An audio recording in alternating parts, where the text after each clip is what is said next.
जय हिंद दोस्तों। गर्मी बहुत है। गर्मी में रनिंग करने वाले बच्चों के लिए मैं एक शायरी कहना चाहता हूँ।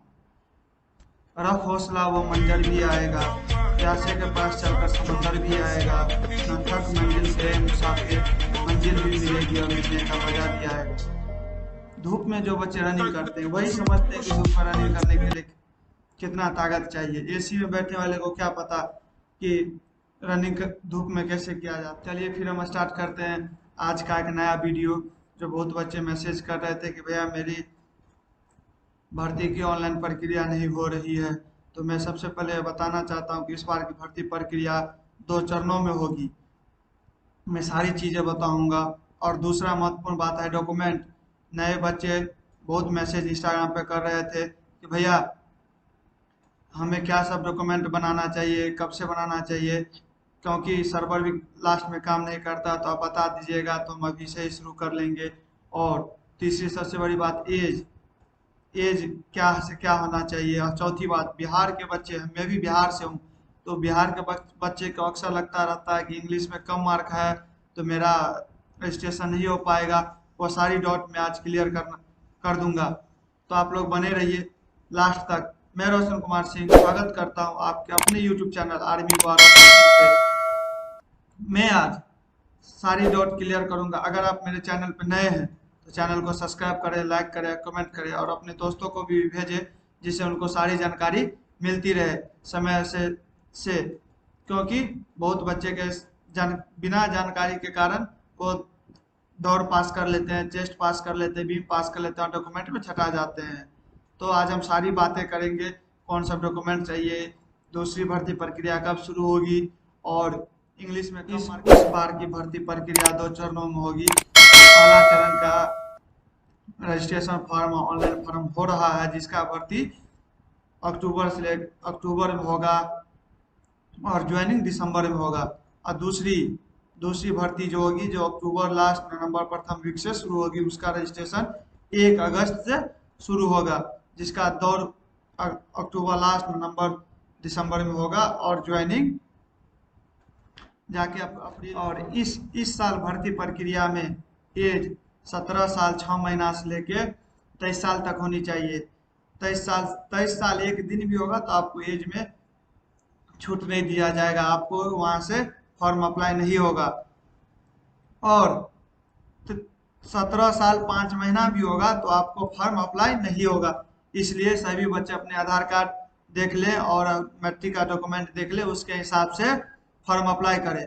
सबसे जरूरी बात फॉर्म अप्लाई करते समय कि फॉर्म पे जो नाम होगा, पापा का नाम होगा, घर होगा, पता होगा, डेट ऑफ बर्थ होगा, सब 10th के मार्कशीट से मिलना चाहिए। नहीं तो फॉर्म अप्लाई हो जाने के बाद भी आपको डॉक्यूमेंट वेरिफिकेशन में छांट दिया जाएगा। फिर आपका इतना सारी मेहनत, इतनी धूप में रनिंग करना, फिर इतनी सारी तकलीफों के बाद आपको अगर डॉक्यूमेंट वेरिफिकेशन में छांट दिया जाता है तो बहुत दुख होता है, क्योंकि मैंने साल भर इतनी मेहनत की, फिर मेरा वो हो गया, मैं डॉक्यूमेंट वेरिफिकेशन में छटा गया।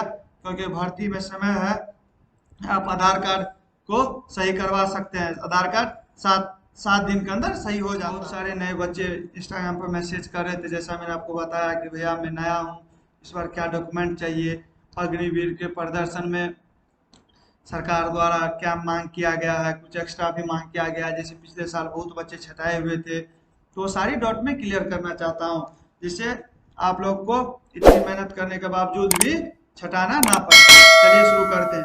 सबसे पहले आर्मी के सेक्शन प्रमाण पत्र, जिसको बोलते हैं मार्कशीट। जैसे अगर आप 10वीं लेवल पर जा रहे हैं तो 10वां का मार्कशीट चाहिए। अगर आप 12वीं क्लर्क से जा रहे हैं, तो टेक्निकल से जा रहे हैं, नर्सिंग से जा रहे हैं, साइंस से रखे हुए हैं, तो अब 12वीं को मार्कशीट चाहिए। दूसरी एनसीसी, जो बच्चे एनसीसी पास है या जो बच्चे एनसीसी कर रहे हैं उसका उस प्रमाण पत्र होगा। जैसे जो बच्चे बी में होंगे उसके पास ए का प्रमाण पत्र होगा। जनरली ए का प्रमाण पत्र नहीं होता है, लेकिन जो बच्चे सी में होंगे उनके पास बी का प्रमाण पत्र होगा। तो दूसरी एनसीसी की सर्टिफिकेट, पहला 10वां और 12वीं का मार्कशीट। दूसरा अगर आप एनसीसी करते हैं तो एनसीसी का ABC और जो सर्टिफिकेट है आपके पास वो चाहिए। 20 पासपोर्ट साइज फोटो, जी 20 पासपोर्ट साइज फोटो, मतलब उसका आकार होता है वो फॉर्म भरते समय नोटिफिकेशन दिया जाता है कि फॉर्म फोटो इतना इतना बड़ा चाहिए। और मैं एक्स्ट्रा में आपको एक चीज और बताना चाहता हूँ, 20 बड़ा फोटो ही चाहिए, लेकिन उसके साथ आप 10 छोटा फोटो भी रख लीजिए, क्योंकि वहाँ पे काटने में बहुत प्रॉब्लम होता है। बड़ा फोटो का जरूरी है, लेकिन छोटा फोटो भी डॉक्यूमेंट में लगता है। जैसे कहीं कहीं पे फॉर्म भरना पड़ता है, वहाँ पे छोटा फोटो ही काम आता है। निवास प्रमाण पत्र जिसको कहा जाता है आवासीय।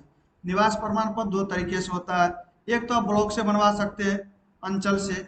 दूसरा मुख्य सरपंच के द्वारा बनाया जाता है निवास प्रमाण पत्र। सरपंच के द्वारा जो निवास प्रमाण पत्र बनाया जाता है, उस पे आपको फोटो पे साइन और मोहर होना चाहिए। पिछले बार मेरा एक दोस्त गया था मेरे साथ ही डॉक्यूमेंट वेरिफिकेशन में, रनिंग पास, बीम पास, चेस्ट पास। उसके बाद उस उनके फोटो पे सरपंच का साइन मोहर नहीं था, जिसके कारण उन्हें बहुत बोला भी, और उसके बाद उसको वहां से भगा दिया गया। इसलिए बच्चे सावधान रहे, कोई गलतीबाजी ना करे, कोई गलती नहीं करे, कोई जल्दीबाजी नहीं करे, जो काम करे वो क्लियर करे। और पांचवा, जाति प्रमाण पत्र। बहुत सारे बच्चे अनुसूचित जाति में आते हैं, SC ST में आते हैं, उन सबका जाति प्रमाण पत्र बनता है, तो भी जाति प्रमाण पत्र बना ले। जनरली पिछले बार देखा गया था कि सामान्य वर्ग के बच्चे को भी जाति प्रमाण पत्र बनाया जाता है, वो अंचल से हो, नहीं तो सरपंच के द्वारा लिखा के ले जाना पड़ता है कि आप सामान्य जाति से हैं। इसलिए जाति प्रमाण पत्र बहुत जरूरी होता है। छठा, स्कूल के द्वारा जारी किया गया चरित्र प्रमाण पत्र, जिसको कहा जाता है कैरेक्टर। कॉलेज लिविंग सर्टिफिकेट या स्कूल लिविंग सर्टिफिकेट, जिसको स्कूल के द्वारा कैरेक्टर बताया जाता है कि बच्चा का कैरेक्टर कैसा है, अच्छा है या गलत है या बहुत अच्छा है वो। अब मैंने आपको बता दिया था कि सरपंच के द्वारा चरित्र प्रमाण पत्र भी बना लेना चाहिए, जिससे आपको वहाँ पे डॉक्यूमेंट वेरिफिकेशन में चाहिए, आवासीय चाहिए। और आप अविवाहित हैं, यह भी सरपंच से आप एक बॉन्ड पेपर पे लिखवा लीजिएगा कि आप जिस गांव के हैं उसी गांव के हैं। दूसरा, आपको आपका कैरेक्टर आपके समाज में बहुत अच्छा है। तीसरा, अभी तक आपका शादी विवाह नहीं हुआ है। ये तीनों चीज आप सरपंच से लिखवा लीजिएगा।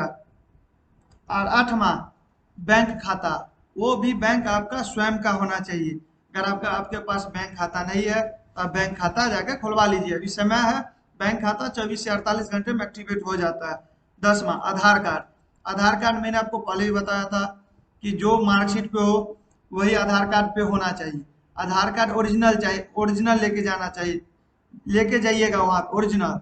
या क्या कि वहाँ पे टू कॉपी भी ले लीजिएगा, लेकिन ओरिजिनल वहाँ पे वेरीफाई किया जाता है। 11वां, पुलिस द्वारा चरित्र प्रमाण पत्र, जिसे बोला जाता है कैरेक्टर। कैरेक्टर बहुत ही जरूरी है, क्योंकि कुछ दिनों पहले TOD का विरोध खुल के किया गया था। उसमें सरकार के द्वारा यह भी बोला गया था जो बच्चे TOD के आंदोलन में होंगे या तोड़ फोड़ में उनका हाथ होगा तो उनको भर्ती में शामिल नहीं किया जाएगा। लेकिन ऐसा कोई भी मांग या कोई भी डॉक्यूमेंट इसमें नहीं बताया गया है कि आप थाना के द्वारा स्पेशल लिखा के आइएगा या कुछ भी। और 11वां, पैन कार्ड। पैन कार्ड बहुत जरूरी है। पैन कार्ड रहे तो ठीक, नहीं रहे तो फिर भी चल सकता है, लेकिन पैन कार्ड बना लीजिएगा। इतना चीज करने के बाद अगर पैन कार्ड चक्कर में कुछ हो जाता है, मतलब डॉक्यूमेंट वेरिफिकेशन में कोई लफड़ा हो जाता है, तो भी दिक्कत है। क्योंकि इतना चीज करने के बाद, इतना डॉक्यूमेंट बनाने के बाद कर सकते हैं। और 12वीं, एक फॉर्म होता है जिसके कोर्ट द्वारा लिखाया जाता है, जिसे बोलते हैं रेसिडेंशियल फॉर्म। वो भी आप कोर्ट के द्वारा लिखवा लीजिएगा, वहाँ के वकील जो होते हैं कोर्ट में वो लिख देंगे आपको। अगर आपको फिर से सुनना, पहला 10वीं और 12वीं का मार्कशीट। दूसरा, NCC का सर्टिफिकेट है तो NCC का सर्टिफिकेट। तीसरा, 20 पासपोर्ट साइज फोटो और बड़ा और छोटा। चौथा, निवास प्रमाण पत्र, जिसे बोला जाता है आवासीय। 5वां, जाति प्रमाण पत्र, वो मुखिया के द्वारा या सरपंच के द्वारा हो और अंचल के द्वारा, दोनों के द्वारा होना चाहिए। स्कूल के द्वारा चरित्र प्रमाण पत्र, जिसे बोला जाता है कैरेक्टर, स्कूल के द्वारा कैरेक्टर सर्टिफिकेट। 7वां, सरपंच के द्वारा आवासीय, अविवाहित और कैरेक्टर सर्टिफिकेट सरपंच के द्वारा ही बनाया जाना चाहिए। मुखिया के द्वारा बनाया गया कोई भी डॉक्यूमेंट वेरीफाई नहीं होगा, आपको वहां से भगा दिया जाएगा। और 8वां, बैंक खाता। 9वां, आधार कार्ड। 10वां, पैन कार्ड। 11वां, पुलिस द्वारा चरित्र प्रमाण पत्र। आपको ये बात समझ में आ गई होगी।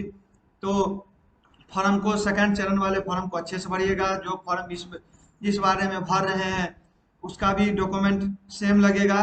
तो आप लोग अच्छे से फॉर्म भरिएगा, अच्छे से मेहनत कीजिए, माँ बाप का सपना साकार कीजिए, जिससे आने वाले समय में आपके माता पिता खुशी रहे। 4 साल की ही नौकरी है, 4 साल हो या 17 साल, करेंगे तो ही देश की सेवा। और कोशिश कीजिए 25% आने का, क्योंकि 25% में आ सकता है। पहले 10,000 वैकेंसियां निकलती थी तो 10,000 को कंफर्म किया जाता था। अभी 50,000 वैकेंसी निकलेगी, तब फिर भी 15,000 को कंफर्म किया जाएगा। बात वही है, बात सरकार का नीति है कि सरकार सभी बच्चे को अग्निवीर के प्रोसेस से देखा जाता है। आप जो 4 साल 5 साल के भविष्य को लेकर चलिए कि भारत का हर एक नागरिक अग्निवीर रहेगा। इसलिए आप लोग कुछ गलती मत कीजिएगा डॉक्यूमेंट में, फॉर्म में। और बहुत सारे बच्चों को ये नहीं पता है कि रजिस्ट्रेशन हो रहा है। अभी भाई रजिस्ट्रेशन हो रहा है। बहुत सारे कैफे वाले को नहीं पता है कि रजिस्ट्रेशन कहाँ से होता है। जिस भी बच्चे को रजिस्ट्रेशन करवाने में कोई दिक्कत होता है तो मुझे सीधा मैसेज इंस्टाग्राम पे कर सकता है। मेरा इंस्टाग्राम आईडी हुआ roshansingrajput.58। उस पर आप मैसेज कर सकते हैं, या सीधा कमेंट बॉक्स में भी आप बता सकते हैं भैया मेरा रजिस्ट्रेशन नहीं हो रहा है, मैं आपको जितना हो सके मैं हेल्प कर दूंगा। चलिए, धन्यवाद।